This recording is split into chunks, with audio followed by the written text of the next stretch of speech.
জাহাঙ্গীরনগর বিশ্ববিদ্যালয়ের শিক্ষার্থীকে ধর্ষণ চেষ্টার ঘটনায় অভিযুক্তকে গ্রেফতার এবং নিরাপত্তা ঘাটতির দায়ে প্রক্টরের পদত্যাগ দাবিতে আন্দোলনে নেমেছেন শিক্ষার্থীরা। আমাদের সহকর্মী মাহফুজুর রহমান নিপু খোঁজ খবর রাখছেন এ বিষয়ে, অপেক্ষা করছেন আমাদের জন্য। নিপু, যিনি অভিযুক্ত তাকে গ্রেফতারের বিষয়ে কোনো ধরনের আপডেট আছে কিনা এবং শিক্ষার্থীরা কি বলছেন?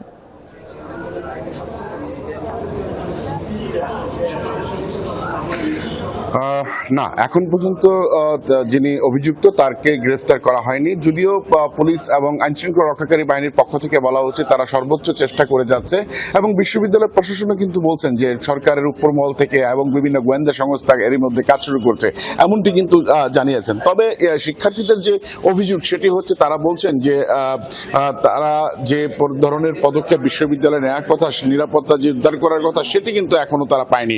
এই না পাওয়ার কারণে এখন পর্যন্ত তারা কেন গ্রেফতার করা হচ্ছে না এই বিষয়টি সামনে এনে কিন্তু তারা নিরাপত্তাহীনতা ভুগছেন এমনটি মনে করে কিন্তু তারা আন্দোলনে নেমেছেন। আজকে সকাল 10টা থেকে কিন্তু তারা প্রশাসনিক ভবনের সামনে অবস্থান নিয়ে আছেন। তারা বলছেন যে পর্যন্ত গ্রেফতার না তারা তাদের যে আন্দোলন সেটা কিন্তু অব্যাহত রাখবেন।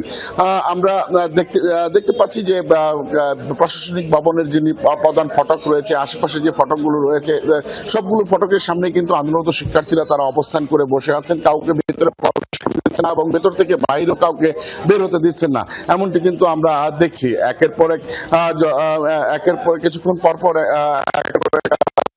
স্লোগান যাচ্ছেন প্রক্টর বিরোধী এবং তারা বলছেন যে প্রক্টোরিয়াল বডি যারা রয়েছেন তাদেরকে নানাভাবে বলছেন তারা ব্যর্থ। এই ব্যর্থতা নিয়ে তাদেরকে পদত্যাগ করারও কিন্তু তারা দাবি জানিয়েছেন। তাদের দাবি কিন্তু আজকে সকাল থেকে এমনটি জানিয়ে রাখি, আমরা কিছুক্ষণ আগে দেখেছি শহীদ মিনারের সামনে গতকালকে বৃষ্টির সঙ্গে যে আন্দোলনত শিক্ষার্থীদের একটি তর্ক জড়িয়ে পড়েছিলেন, সেই বিষয়টি সামনে রেখে তা বৃষ্টিকে ফ্যাসিস্ট বলা হয়েছিল, সেটার প্রতিবাদে কিন্তু মানববন্ধন করছেন একদল শিক্ষার্থীরা। দেখছিলাম সেখানে যে আন্দোলন করছে। ধন্যবাদ বিস্তারিত জানানোর জন্য নিপু।